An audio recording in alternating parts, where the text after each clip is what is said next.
guys, my name is Lelasophia. I am an artist and fine jewelry designer. If you like contemporary fine jewelry, if you like luxury handbags, all things interiors, then I have some fun videos for you. You guys, I am back at it. This is part 5.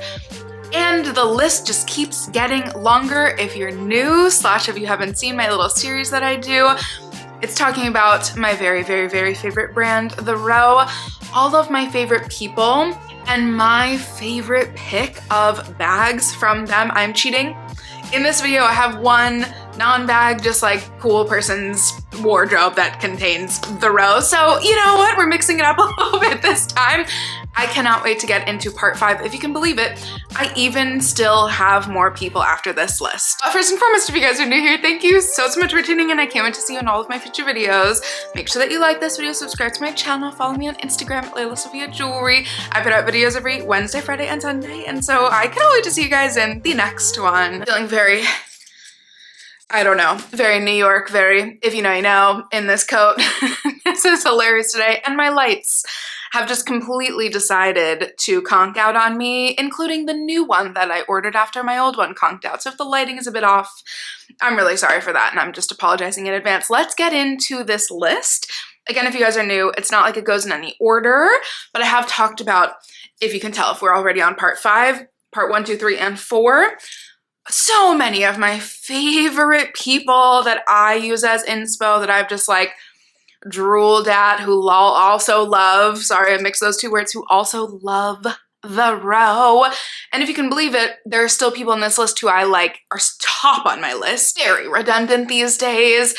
And I think I have to start out with the person who everybody has been yelling at me in the comments to mention. There is a reason why why it has taken me this long. Because she has she definitely has the most extensive collection of The Row. And so I had to make sure that I zoned in and honed in and really found a bag that I have not yet talked about. Sometimes I have to cheat because, you know, the person is too good not to mention, and sometimes I overlap with, you know, bags that somebody else might have, that I already might have talked about on somebody else. But the person in question is none other than the ethereal, the somewhat elusive Neelam Ahooja, aka Neelam Gill. I think we can all agree that this woman has built an entire incredible creator, social media, whatever we want to call us these days, career off of The Row. She is a The Row girly through and through and through. I think I've compared her a lot in my brain. It's like my mom and her, if you guys are new, my mom is, I say this in every video, but just in case, you know, there's a lot of new people. My mom is the OG collector of The Row. She's been collecting for like 10 years, and I definitely, even though our styles are quite different, I for sure saw how amazing the bags that my mother was purchasing from The Row were, and so used her as inspiration is what I'm trying to say. My mother and Neelam are low-key actually very similar stylistic-wise. Neelam's style is much more like, she has really cool boyish style that ends up being really drapey, and there's a really beautiful masculine touch to a lot of her outfits. My mom can go different ways. I don't know. So maybe their styling is a little bit different, but their choice of bags is very similar. The India 12 they both share. The Lake Hobo, I believe they're actually kind of a couple. For sure, the Margot Inside Out 17, that's definitely also a shared piece. And I thought how fun, because Neelam's bags are like just so famous. I wanted to try to figure out one that isn't as well known, that people might not even realize is The Row. Actually, I personally happen to have the Row Everett bag, which if you guys have watched one of my most recent vlogs, like maybe 2 or 3 vlogs ago, I was obsessed with that bag for a solid year. Like honestly, maybe a little bit over a year, or like exactly a year. And last year for Christmas, it was my Christmas present, and I am so grateful for that bag. Mine, of course, is in the bright gold eel skin, which I love so much. And I just like rediscovered how amazing it is. And honestly, it took me a little minute to really appreciate, but Neelam has it in this like really cool green that they did. I love it when The Row does colors. You know, I can start talking about The Row's mixture of colors for about an entire video, so I'm not going to do that and bore us, but when they do colors, they do it right. When they do tones, they do it right. They do everything right. And again, this is not the video for this because I could just go on stories for days and days, but this is a green that I like. when they do reds, those are reds that I like. I don't even need to talk about how the amazing browns and taupes and beiges that, how good those are. But this green is so cool. It's like what just came to my mind, it's in between a Gumby and a dinosaur. That's just, I was gonna say forest, and yet all of a sudden those popped into my brain. Kind of low-key, I think very accurate. It's very like storybook dinosaur-y. Do we see where I'm headed? I don't know.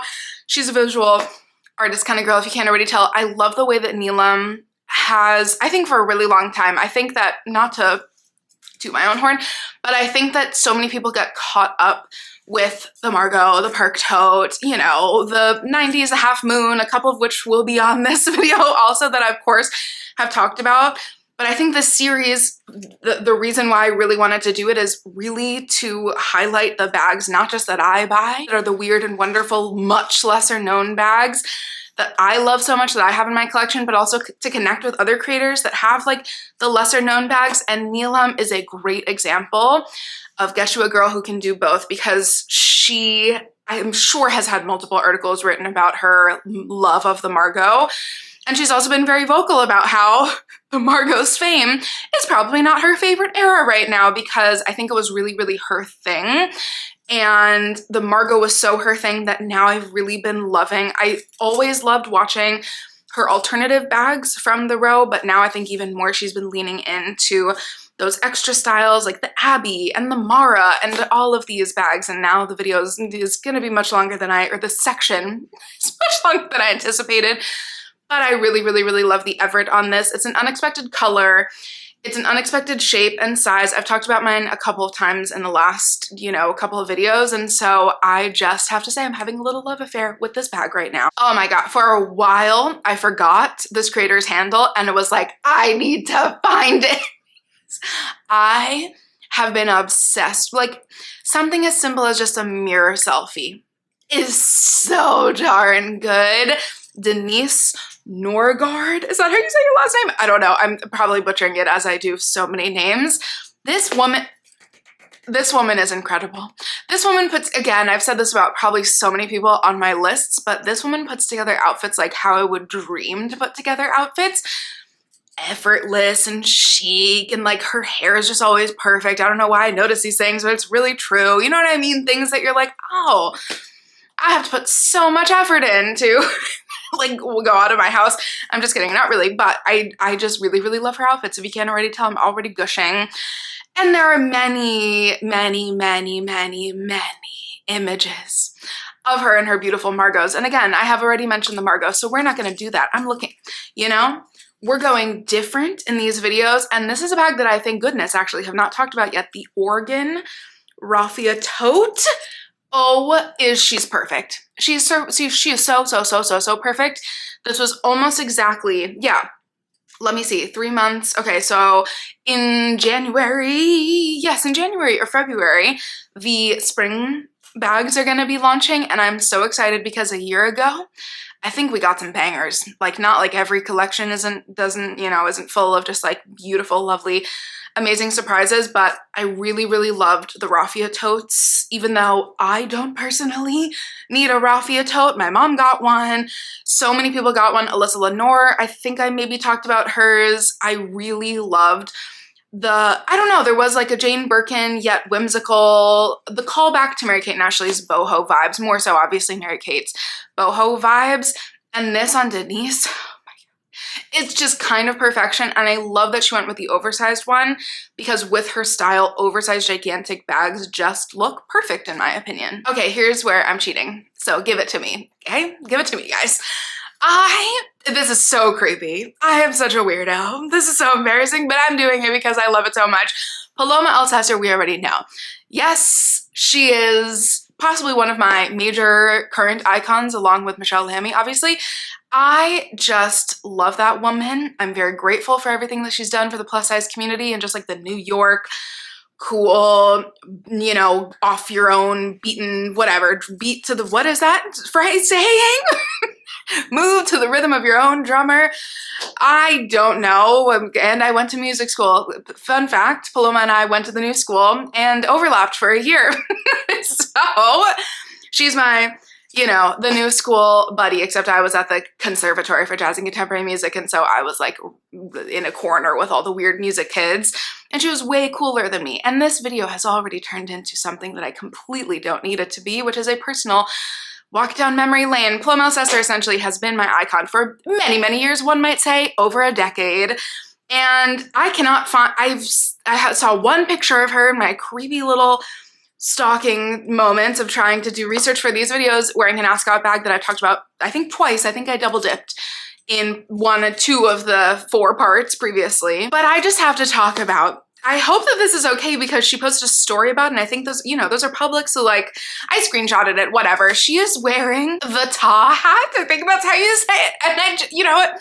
This is just a love letter to Paloma's style because, again, her style is probably something that like I really wish I could capture and do in my own way.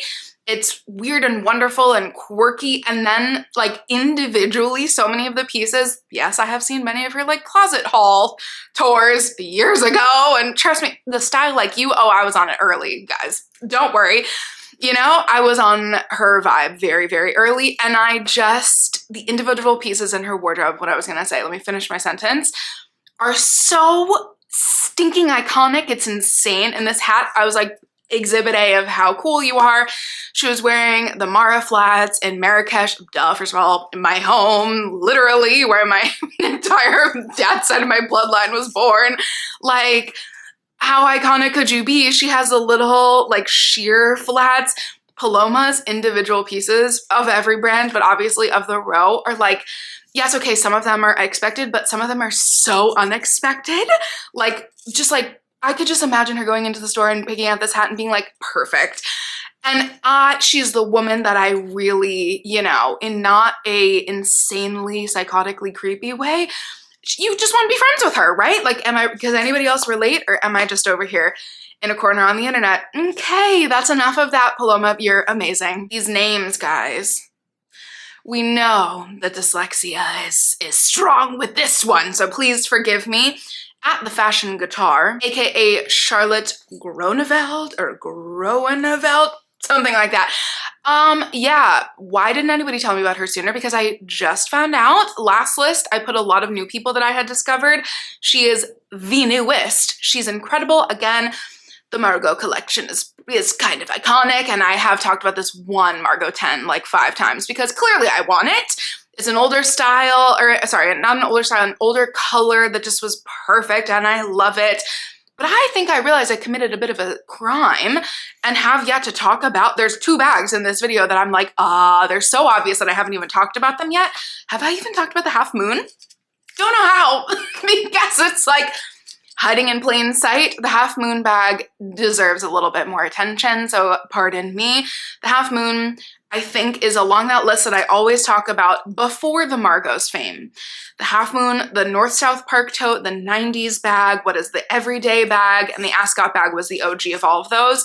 That was pre-TikTok, like, if virality was a thing. Really, it was a thing, I guess, but like, I think that the Half Moon bag really put the row on the map for a lot of people.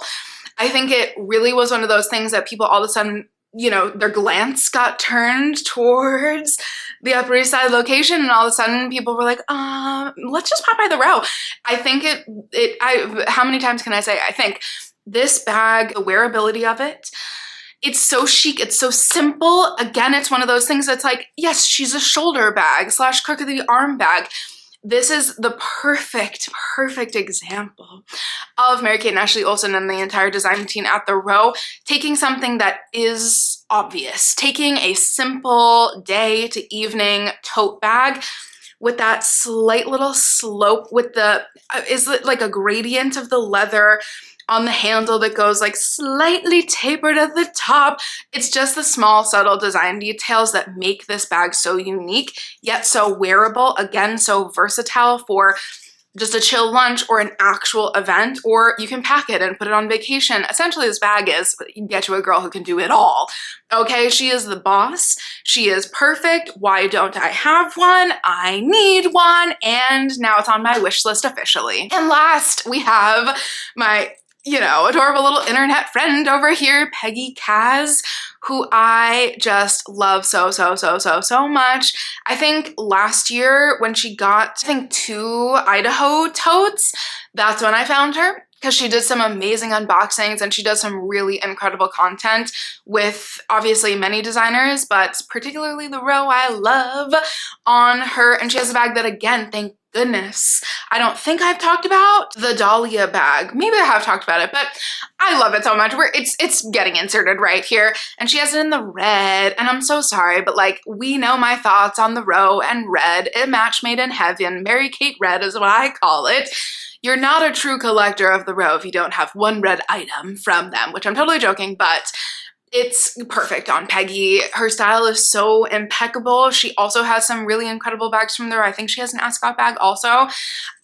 Like, can you imagine? That's my most recent, not my most recent, my little round 90s is, but my second most recent bag from the row. Like, can you imagine? It took me so long to get one. Everybody needs a red bag from the row and an ascot bag from the row. Mark my words, I swear. Those are the 2 things, and I just happened to get 2 in 1. I love this bag on her. There's something that's just so effortless and chic and elegant, and again, very perfect for day to evening. You guys, that is part 5, if you can believe it. Keep posting people down below, okay? Again, highlighting kind of the more off the beaten path, weird, wonky, wonderful, lesser known bags, and also some of the all-stars from the row. I cannot wait to hear your thoughts, and more importantly, I cannot wait to see you in my next one. Bye, guys.